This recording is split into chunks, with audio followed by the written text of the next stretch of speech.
지금부터 하는 내용들이 특히나 제가 저의 사견, 개인적인 의견으로 만들어낸 것들이기 때문에 정말 참고만 해주시고요. 제가 이렇게 얘기했다고 해도 그 학교의 그 공간의 그 집단의 분위기는 매년 바뀌기 때문에 이렇게 핵이라 해서 얘기하기가 되게 어렵습니다. 그래서 정말로 참고만 해 주셨으면 좋겠습니다. 다시 한번 당부 말씀을 드리면서 해보도록 하겠습니다. 그러면 이제 기본 정보는 다 한 거거든요. 기본 정보는 다 했으니까 이제 우리 아이들이 앞으로 맞닥뜨려야 하는 선택의 길에서 그런 요소들이 어떤 것들을 고려해야 되고 어떤 것들이 적합한지 그런 것들을 말씀드리도록 하겠습니다. 제가 크게 6개 정도의 분류로 나눠 봤는데요. 제가 맨 처음에 설명드릴 땐 일반계 고등학교, 특성화 고등학교 이렇게 두 개로 나눴는데 여기서는 조금 더 자세하게 나눠 봤습니다. 첫 번째는 일반계 고등학교, 곧 이렇게 대학을 가기 위한 목표인 학교에서 이제 그, 그 주인이 국가나 이제 단체인 국공립 학교가 있고요. 그리고 일반 고등학교 중에서도 이제 재단이 있는 사립 학교가 있죠. 그리고 세 번째는 자유형 고등학교, 그러니까 소위 얘기하는 자공고, 자사고라고 불리는 그런 자유형 고등학교들이 있고요. 그리고 이제 4번이 특수목적 고등학교인데 요게 저희 동네 이제 마이스터고를 가는 친구들도 꽤 있잖아요. 근데 그 친구들을 기준으로 얘기를 해드리면 마이스터고 같은 경우엔 특수목적 고등학교가 맞아요.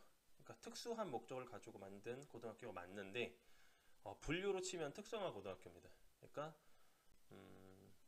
마이스터라는 뜻 자체가 공과 쪽에 이제 장인을 뽑기 위한 장인을 만들기 위한 시스템을 가지고 있는 게 이제 마이스터 건데 특성화 고등학교, 일반계 고등학교의 구분을 가르는 가장 큰 게 특성화 고등학교는 고등학교를 졸업한 다음에 취업을 목적으로 하는 게 특성화 고등학교고요, 보통.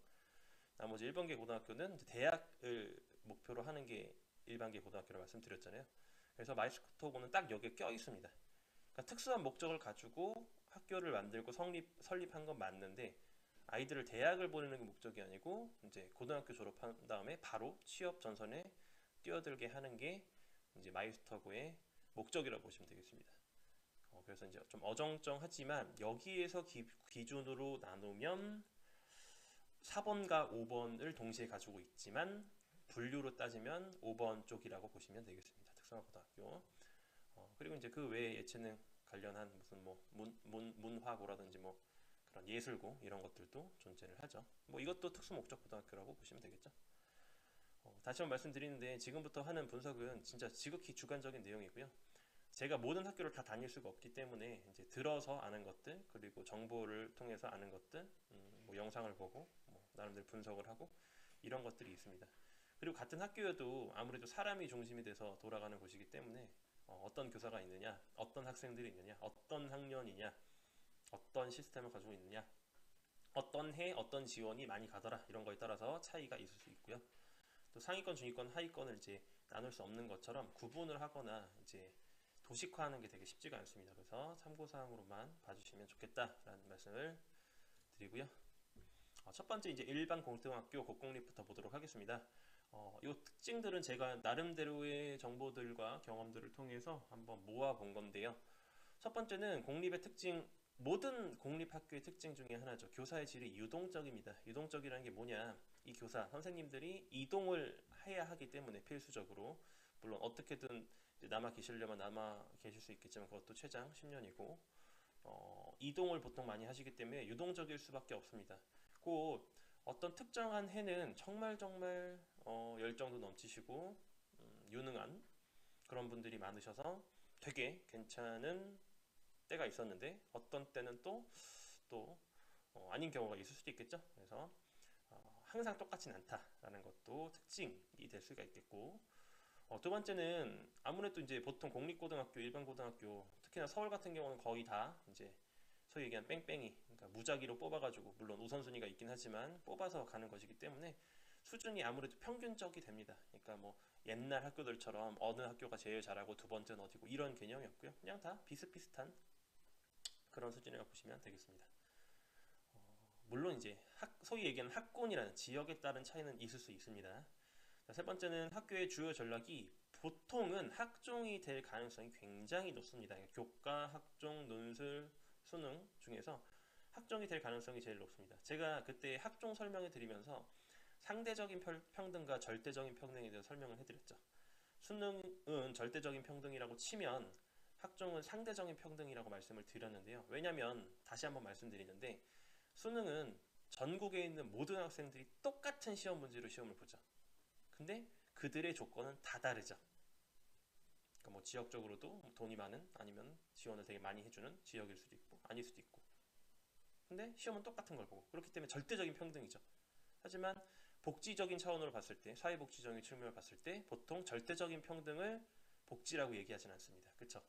이렇게 핀셋, 요즘에 유행하는 말 있죠. 핀셋 지원이 어떻게 보면 평등에 더 가깝다라고 보통 얘기하잖아요. 그러니까 복지에서는.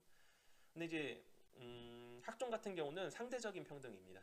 학교마다 수준이 다르고 지역마다 수준이 다르기 때문에 그 학교 내에서 등수를 정해서 지원을 하게 되죠. 대학에. 그러면 조금 소위 얘기하면 떨어지는 지역에 있어도 그 학교에서 1등이나 아무리 잘하는 전국에서 제일 잘하는 학교에서 1등이나 1등인 건 똑같다는 겁니다. 물론 뭐 생기부의 질에서는 약간 차이가 있을 수는 있습니다만 어쨌든 거의 비슷하다고 보시면 되겠습니다. 그래서 대부분의 일반 고등학교들은 학종으로 보통은 이제 전략을 많이 세웁니다. 나중에 이제 일반 고등학교에 입시 설명회를 가보시면 거의 빨간색으로 해서 우리 학교는 이런 것들을 중점적으로 합니다라는 게 거의 대부분 학종이에요. 거의 대부분. 일부 자신 있는 학교들은 수능 위주로 합니다라는 학교들이 있긴 있습니다만 거의 대부분 학종으로 학교를 보낸다라고 보시면 되겠습니다. 자, 네 번째, 이게 뭐 특징이지만 장점이 될 수도 있어요. 단점일 수도 있겠지만 특정 일부 학생들에게 유불리가 크지는 않은 편입니다. 다른 학교들에 비해서. 그러니까 이게 왜 그러냐면 여러 가지 이유가 있을 수 있는데요. 일단 그 학생들의 종류가 학생들의 뭐 가지고 있는 재능이나 이런 것들이 되게 다양한 친구들이 오기 때문에 평균적으로 오게 마련이죠. 그러면 이제 뭐 일부 학교들 같은 데서는 뭐 좋은 자질을 가지고 있는 친구들을 따로 모아서 하는 경우가 있겠지만 공립학교 같은 경우는 아무래도 제일 보수적으로 할 수밖에 없어요. 그러니까 보수적으로 한다는 건 차별이나 이런 것들을 되게 민감합니다. 왜냐면 규칙대로 해야 되기 때문에.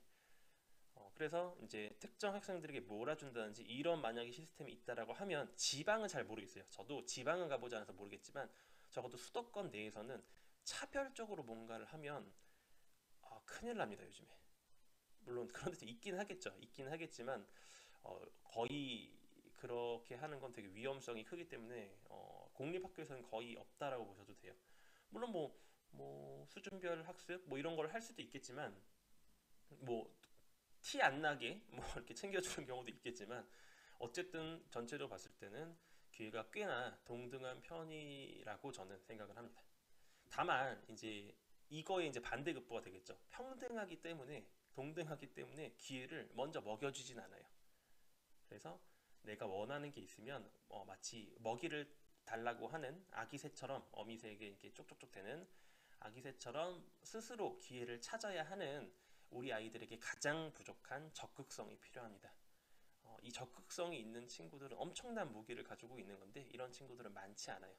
제가 봤을 때 한 반에 한 30명 정도 있다라고 하면 한 명 있을까 말까? 이런 부분들이 필요하고요. 다만 이제 이게 특징이자 단점이라고 할 수 있는데 모든 대부분의 학생들이 랜덤으로 오기 때문에 전체적인 면학 분위기가 좋지는 않습니다. 이건 뭐 현실적인 얘기고 뭐 공립학교에서 다니시는 뭐 선생님들, 학생들이 공통적으로 얘기하는 것이거든요. 뭐 중학교랑 뭐 크게 다른 게 없어요. 면학 분위기가 솔직히 말하면 그렇게 높지 않습니다. 막 공부를 하고자 하는 열정도 많지 않고요. 하는 애들은 하지만 안 하는 애들은 아예 안 하게 되는 여기서도 되게 극단적으로 나뉘게 되는 그런 가능성이 있습니다. 이건 어쨌든 제 사견이니까 참고하시면 되고요. 두 번째, 일반 고등학교인데 사립 학교들은 약간 특징이 달라요. 왜냐하면 공립과 다르게 사립은 선생님들이 계속 그 학교에 있는 경우죠. 그렇기 때문에 교사의 질이 좋든 나쁘든 고정적입니다. 그러니까 좋은 선생님이 많다면 장점이 될 수도 있지만 아니라고 하면 단점이 될 수도 있겠죠.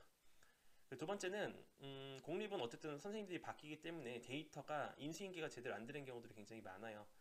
특히 이제 진학 진도 관련한 뭐 3학년 부장이라든지 진학 지도 부장이라든지 이런 분들이 아무래도 옮기게 되면 그 학교에서 그 학군에서 지역에서 정보를 이제 수집을 하기 어렵게 되잖아요. 그래서 아무래도 사립고등학교가 경험이 쭉 누적이 되어 왔기 때문에 대입 전략적인 부분에서는 결과가 아닙니다. 대입 전략적인 부분에서는 공립에 비해 유리할 수는 있습니다. 저는 개인적으로 그렇게 생각합니다. 그리고 아무래도 공립보다는 상대적으로 사립이 조금 더 자유도가 높다라고 할까요? 아니면 조금 더 약간 옛날 분위기 것들이 있어서 상위권 학생 위주로 특별반으로 운영하는 경우가 꽤 있다라고 합니다. 저는 사립을 안 가봐서 모르겠지만 꽤 있다라고 하고요. 그리고 반대로 상위권 학생이 아닌데 사립을 갔다라고 하면 반대로 기회를 더 부여를 받지 못할 수도 있다. 그러니까 상대적인 차별을 느낄 수도 있다라는 단점이 있을 수도 있습니다. 있을 수도 있고요. 그리고 이제 사립 같은 경우는 컨셉을 보통 정하는 경우들이 있어요. 어떤 학교는 정말로 정시를 올인을 하겠다, 뭐 이런 학교들도 있고, 아니면은 뭐 학종, 뭐 보통 학교들처럼 학종으로 하는 경우들도 있고, 아니면 수능 논술 특화를 만들어서, 왜냐면 서울에서 8%면 되게 많이 뽑는 거거든요. 그래서 논술 준비는 어차피 따로 해야 되는 것이기 때문에 뭐 이렇게 외부에서 유능한 강사를 초빙을 해가지고 논술 뭐 수업을 이렇게 좀 해서 아이들에게 좋은 결과를 얻을 수 있도록 그렇게 한다든지. 그래서 학교의 주요 전략이 아무래도 공립에 비해서는 유동적이라서 미리 좀 알아보시고, 요즘에 인터넷에 정보도 많고 동네에 이제 뭐 이렇게 커뮤니티도 있기 때문에 요 학교 출신들이 보통 어떤 것들을 많이 갖는지, 그리고 결과가 실제로 기대한 것만큼 나오는지 이런 것들도 미리미리 알아보시는 게 굉장히 중요하다라고 생각을 합니다. 자, 이렇게 해가지고 이제 일반계 고등학교를 정리를 해봤고요. 자율형 고등학교 보겠습니다. 자율형이라는 건 이제 고정된 교육 과정이 있죠. 누구나 들어야 되는 뭐 국어, 수학, 영어 뭐 이런 것들이 있고요. 그 필수 2수 단위를 제외한 나머지 수업들을 다량적으로 꾸밀 수 있다는 장점이 있습니다. 예를 들어서 보통 학교마다 이제 수업 단위를 뭐 예를 들어서 140단위, 그러니까 1시간이라고 보시면 돼요. 140시간이죠. 그 중에서 뭐 1년에 필수 100단위를 제외한 나머지 40단위를 보통 다른 학교들은 뭐 선택 과목을 꾸리죠. 뭐 일본어, 중국어 뭐 이런 식으로 한다든지, 아니면은 요즘에 고교학점제 하니까 그런 것들을 채우는데요. 이걸 특정한 분야로 이렇게 올인하는 경우들이 있습니다. 그래서 대부분 요즘엔 과학 중점이 많죠. 왜냐하면 정부에서 지원도 과학 중점을 많이 하니까요. 그리고 아주 극히 일부 이제 문학, 언어 계열로 하는 경우도 있긴 있는데 거의 없다라고 보시면 됩니다. 근데 이제 이 자사고, 자사공고가 이제 유행을 탄 게 벌써 지금 한 10년도 넘었거든요. 근데 아직까지 이제 지역별 소수의 학교들은 유명하죠. 우리가 이름을 들으면 아는 그런 학교들이 있지만 그렇지 않은 학교들은 사실 거의 유명무실이라고 보시면 됩니다. 점점점 이제 없어지는 추세고요. 그러니까 이것도 약간 유행 같은 거예요. 그러니까 이게 유행이어서 막 정부에서 지원을 해가지고 했는데 또 정부가 바뀌고 교육 시스템이 바뀌면서 약간 소외받는 그런 경우라고 보시면 되고요. 특히나 요즘에는 인터넷 보시면 아시다시피 특목고랑 자사고, 자유형 고등학교를 정리하는 추세잖아요. 그렇죠? 있던 것도 없애는 추세이기 때문에 아무래도 일부 특정한 학교를 제외하면은 거의 그냥 없다라고 보시면 됩니다. 그냥 일반계 고등학교다라고 보시면 되겠죠. 그래서 이제 보통 학교의 전략이 수능인 경우들이 있습니다. 위에서 말씀드렸던 그 소수의 학교들은 유능한 친구들이 많이 오기 때문에 학종으로 보내는 것은 한계가 있죠. 왜? 절대치가 정해져 있잖아요. 그렇죠? 학종이든 저기 교과든 교과를 아무리 다 잘해도 등급은 나눠지기 마련이니까요. 그래서 일부 뭐 1, 2등급 애들 보내고 학종도 일부 학종 괜찮은 애들 보내고 나면 나머지 친구들 이제 보낼 수가 없으니까 이제 그런 친구들을 위해서 수능을 이제 올인을 하는 그런 경우들이 있습니다. 그리고 이제 특히나 요즘에는 고교 학점제라는 새로운 시스템이 도입이 됐기 때문에 이제 고교 학점제가 그런 거잖아요. 필수를 제외한 나머지 것들을 정말 학생들이 듣고 싶은 과목들로 개설해 주는 것. 그렇기 때문에 더더욱 이 자유형 고등학교가 의미가 퇴색되지 않았나라고 생각을 해봅니다. 자, 네 번째, 특수목적 고등학교입니다. 다들 아시겠죠? 그래서 전문적인 교육을 위해서 설립된 학교를 특수목적 고등학교라고 하고요. 뭐 과학 중점 고등학교들이 있죠. 그리고 외고라고 하는 국제고. 요즘엔 국제고가 좀 많이 뜨더라고요. 그리고 뭐 예술은 워낙 유명하니까 뭐 체육, 마이스터고도 특목고긴 합니다. 특성화 고등학교의 성질을 가지고 있지만 특수 목적 고등학교예요. 그리고 우리가 경기가도 같은 데가 과학고등학교가 아니고 영재학교거든요. 영재학교도 이제 포함을 합니다. 왜냐면 이제 이 처음에 이제 과학고등학교라고 이제 설립을 했는데 영재학교로 이제 편입이 그러니까 바뀐 거잖아요. 근데 또 이름을 영재학교로 바뀌면은 사람들이 못 알아보니까 그냥 이름을 과고라고 씁니다. 근데 영재학교입니다. 이런 것들을 전부 다 포함하면 특수 목적 고등학교라고 보시면 되고요. 이 친구들의 특징은 보통은 지역 단위에서 아이들을 다 모집을 하는데 이 친구들은 전국 단위로도 모집을 합니다. 그래서 예를 들어서 내가 부산인데 부산 사람인데 서울에 있는 학교를 쓸 수 있는 이런 것들이 전국 단위 모집이라고 보시면 되고요. 광역 단위 모집 같은 경우는 그냥 그 지역, 뭐 서울이면 서울, 뭐 경기도면 경기도, 경기도에서도 어떤 구면 구, 뭐 이런 식으로 나뉠 수 있습니다. 특수목적 고등학교에 다들 장단점 아시잖아요. 가면 힘들죠. 근데 가는 이유가 뭐냐? 면학 분위기죠. 그러니까 공부를 하는 애들밖에 없으니까 가면 공부밖에 할 게 없는 거예요. 애들이 얘기를 하는 게 물론 뭐 애들이니까 요즘 애들 얘기하는 거 다 하겠지만 주로 이제 공부에 학업에 관심이 많은 애들이 많다라는 겁니다. 그래서 면학 분위기가 가장 큰 장점이고요. 단점은 뭐 경쟁이겠죠, 그렇죠? 여기서 살아남아야 되고 굉장히 뭐 다른 학교를 가면은 진짜 전교 1, 2등 하는 애인데도 거기에서는 이렇게 뭐 중간 정도를 하고 뭐 꼴등하고 이런 경우도 있기 때문에 근데 이게 진짜 정말 너무너무 중요한데요. 보통 학부모님들이 특수 목적 고등학교를 보내면 공부를 잘한다라고 보통 생각하시거든요. 근데 아니에요. 특목고에 오는 애들이 공부를 잘할 애들이 오는 겁니다. 그러니까 공부를 안 하는데 특목고만 어떻게든 보내면 하는 그런 게 아니고요. 물론 공부를 안 하면 특목고도 못 갑니다. 근데 어쨌든 우리 애가 억지로 시키면 공부를 좀 해. 근데 그 공부를 그 자율적으로 하는 그런 버릇이 안 들어있네. 그러면 특목고를 보내면 잘하겠지? 아니에요. 그냥 공부를 열심히 하는 애들이 특목고를 갑니다. 그래서 이게 전후 관계를 잘 따져보셔야 돼요. 우리 애가 공부를 좋아해서 특목고를 가는 거랑 특목고를 갔더니 공부를 좋아하게 되는 거랑은 되게 다른 얘기잖아요. 그렇죠? 그래서 이 특목고라는 게 너무 환상 속에 빠져 계신 분들이 있는데 그런 것들은 조금 지양을 해야 되지 않나 라고 생각을 해봅니다. 5번째입니다. 우리 지역에서 실제로 특성화 고등학교 많이 가거든요. 한 3분의 1 정도는 가기 때문에 이거를 고려를 해보셔야 됩니다. 특성화 고등학교는 계속 말씀드린 것처럼 목적이 대학 진학이 아니고요. 고졸 후 취업이에요. 고졸 후 취업. 마이스터고도 역시나 이거죠. 고졸 후 취업. 그래서 대학 진학을 지향하지 않습니다. 못 가냐? 아니에요. 갈 수 있어요. 근데 지향하지 않을 뿐이에요. 특히나 마이스터고도 못 가는 건 아닙니다. 아마 제가 알기로는 그 3년 정도 재직을 하고 일을 하고 지식자 전용으로 이렇게 대학을 가는 친구들도 있고 따로 그냥 공부해가지고 가는 경우들도 있다라고 해요. 근데 어쨌든 고졸 후 취업, 그러니까 취업이 목표인 학교들을 특성화 고등학교라고 보시면 돼요. 근데 특성화 고등학교를 위한 대학 진학 전형들이 따로 있거든요. 근데 우리가 선호하는 최상위 학교들은 그렇진 않습니다. 없습니다. 거의 대부분 없고요. 한 중위권에서 중하위권 이런 학교들에선 특성화 고등학생을 위한 진학 전형이 따로 존재합니다.